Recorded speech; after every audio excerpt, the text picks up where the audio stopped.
শপথের পর জাতির উদ্দেশ্যে ভাষণ দেন নতুন প্রেসিডেন্ট ডোনাল্ড ট্রাম্প। ভাষণে আবারও আমেরিকার ফার্স্ট নীতির পক্ষে তিনি জোর দেন।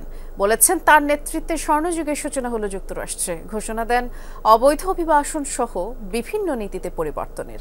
জানান যে কোনো মূল্যে বিগত সরকারের দুর্নীতি, অবিচার সহ প্রতিটি অনিয়মের পরিবর্তন আনা হবে। নতুন নীতি এবং পরিকল্পনার আলোকে ঢেলে সাজানো হবে সবকিছু। অর্থনীতি আর অভ্যন্তরীণ নীতি প্রাধান্য পায় ট্রাম্পের বক্তব্যে। উঠে আসে অভিবাসন ইস্যু। বলেছেন দক্ষিণ সীমান্তে ঘোষণা করা হবে জরুরি অবস্থা।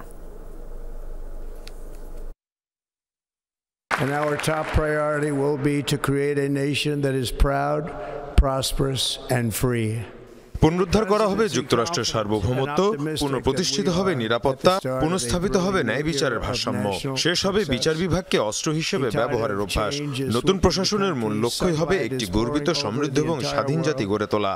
যুক্তরাষ্ট্র খুব শিগগিরই আরও মহান, আরও শক্তিশালী এবং অতীতের যে কোনো সময়ের চেয়ে অনেক বেশি অসাধারণ হয়ে উঠবে। এখন তো জীবাণুদের থেকে বাঁচালে সারাদিনকে বাঁচাবে ডেটল বাঁচাবে। ডেটল দেয় জীবাণুর বিরুদ্ধে 12 ঘন্টার সুরক্ষা বলয়। সুরক্ষার বিশ্বাস থাকুক দিনভর।